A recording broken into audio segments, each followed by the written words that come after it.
আসসালামু আলাইকুম ভিউয়ার্স, কেমন আছেন সবাই? আমরা তো আল্লাহর রহমতে অনেক অনেক ভালো আছি। ভিউয়ার্স, আমার শরীরটা অনেক খারাপ, আমি অনেক অসুস্থ। আপনাদের ভাইয়ার জ্বর যাওয়ার পরে আজকে আবার আমার জ্বর আসছে, আমি কথাও বলতে পারতেছি না ঠিক মতো। তো ভিডিও কিভাবে দেব, কালকের কিছু ভিডিও এডিট করা ছিল, ভাবলাম একেবারে না দেওয়ার চেয়ে 5 মিনিটের একটা ভিডিও দিই, 5-6 মিনিটের। তো ভিডিওটা দেখতে থাকুন।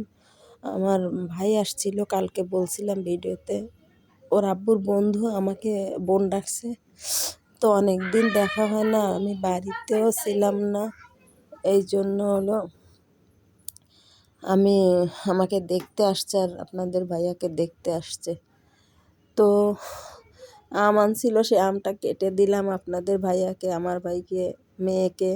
ও যাওয়ার সময় মেয়েকে কিছু টাকা দিয়ে গিয়েছিল, বলছিল আম্মু তোমার হাত খরচ এটা দিলাম, তুমি এটা খেও কিছু কিনে। আবার আমার ভাইয়া হলো খুব কলমি শাক পছন্দ করে, আমার বলছে আপা ছাদের থেকে কলমি শাক তুলে নিয়ে আসেন, আমি ভাত খেয়ে যাব। তারপরে আমি ছাদ থেকে কলমি শাক এনে কুচিয়ে ভাজি করে ভাইয়ারে দিছি, তাই খেয়ে তারপরে গেছে। এখন শরীরটা অনেক খারাপ, কথাও বলতে খুব কষ্ট হচ্ছে। পিয়া বসে আছে ওর মামার ওর আব্বুর কাছে, মুনমুনকে নিয়ে দুষ্টুমি করতেছে। পিয়া মুনমুনকেও অনেক পছন্দ করে, এখন মুনমুন ওর বোনকে খুব পছন্দ করে। আমার কাছে যাবে মুনমুনকে ধরে আনতেছে, আর মুনমুন দৌড় মারতেছে বারবার আমার কাছে। ও রাত 12টার সময়ও আমার কাছে চলে যায়, ও আমাকে খুব পছন্দ করে। পিয়াকে ওর মামা জিলাপি এনে দিছে আর মিষ্টি, সরি, জিলাপি আর আম এনে দিছে, সেগুলো পিয়া খাচ্ছে। আমি তো আম কাটতেছি আর ও জিলাপি খাচ্ছে।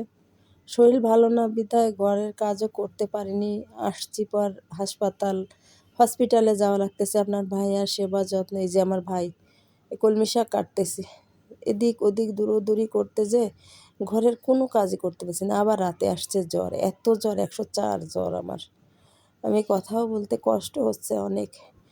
মেয়েরা বললাম একটু ভয়েস দিতে, বললো না আমি পারবো না, তুমি দাও ভয়েস। এই জ্বর নিয়ে কিভাবে ভয়েস দেবো? এখন বলছে চা খাবে, মেয়ে বলছে আম্মু চলো তোমার আর আব্বুরে চা খায় নিয়ে আসি। তো চা খেতে গেলাম আমাদের বাড়ির পাশেই। তারপরে মেয়ে বলছে মিষ্টি খাবে, সানা খেতে গেলাম। আমাদের এখানে ঘোষের দোকান আছে রাজাপুর বাজারে, সেখানে মিষ্টি খেতে গেছি। খাওয়ার পরে বলতেছে ঝালমুড়ি খাবো, মিষ্টি খাইছি এখন ঝালমুড়ি খাবো। নিয়ে গেলাম সেখানে, ওর টাকা দিয়েই যে খাইয়েছে। তারপরে ওই যে দাদার দোকানে দেখেন রসগোল্লা কড়াই ভরা, আর এখানে সুন্দর সুন্দর। আপনাদের ভাইয়া কিছু খায়নি, ও একটু চা খেয়েছে। মেয়ে এখানে সানা খাচ্ছে, মিষ্টি খাচ্ছে আর কি। আমি পাশে বসে ভাবলাম একটু শ্যুট করি, শরীর ভালো না, গা কাঁপতেছিল, তারপরও করার নেই কিছু।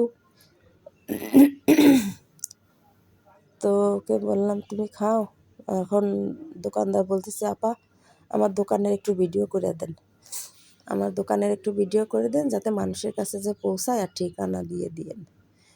তো মিষ্টির দোকানের একটু ভিডিও করলাম। এখানে খুব সুন্দর মিষ্টি পাওয়া যায়, আমরা ছোটোবেলা থেকে এখানেই, ঘোষের দোকান তো ছোটোবেলা থেকেই খাই, ওনার মিষ্টি স্পেশাল, খুব ভালো লাগে, টেস্ট অন্যরকম আর কি দাদার দোকানের মিষ্টি। এই যে এখানে বিভিন্ন রকমের মিষ্টি আছে, দধি আছে, আপনারা চাইলে এসে খেয়ে যেতে পারেন। দেখেন বুন্দে আছে, কালো মিষ্টি, সাদা মিষ্টি, সব রকমের তা আছে। তো দেখতে থাকুন, দেখতে দেখতে ভালোবাসা হবে একদিন ইনশাআল্লাহ। এরপরে গেল চটপটি খেতে, চটপটি খাইলো, ফুচকা খাইলো, মুড়ি মাখা খাইলো, আমাকে একটু দিছে। আমার শরীর ভালো না তো, জ্বর, মুখে খেতে ইচ্ছা করতেছিল না, তারপর এখন কি করব, খাই। মেয়ে বললাম তুমি খাও, আমি একটু ভিডিও করি। ওর আব্বু আর আমি খাচ্ছিলাম, ওর খাওয়া শেষ, তাই ভিডিও করতেছে। এখানে মুড়ি মাখাটা, এখানে অনেক বড় দোকানও আছে মুড়ি মাখার, চটপটির, ফুচকার, কিন্তু এই দোকানটা ফুটপাতের পরে অনেক টেস্টি। এর দোকানের খাবার অনেক মজার। আমাদের এখানে সব মানুষ এখানে এসে খায়, ওই দোকানটায় খুব কম যায়। এ যখন না থাকে তখন ওই দোকানটায় যায়, অন্য রোডে, সেটা অন্য মানুষ ওইদিকে যায়, যারা এদিক না চেনে তারা ওই দিক থেকে যায়। তো এই যে মিষ্টি, মেয়ে চটপটি আর ওর বাবা চটপটি খাচ্ছে ডিম দিয়ে। তো দেখতে থাকুন, ভালো থাকবেন। আমি আর কথা বলতে পারতেছি না, আমার খুব খারাপ লাগতেছে। রাখি, আসসালামু আলাইকুম।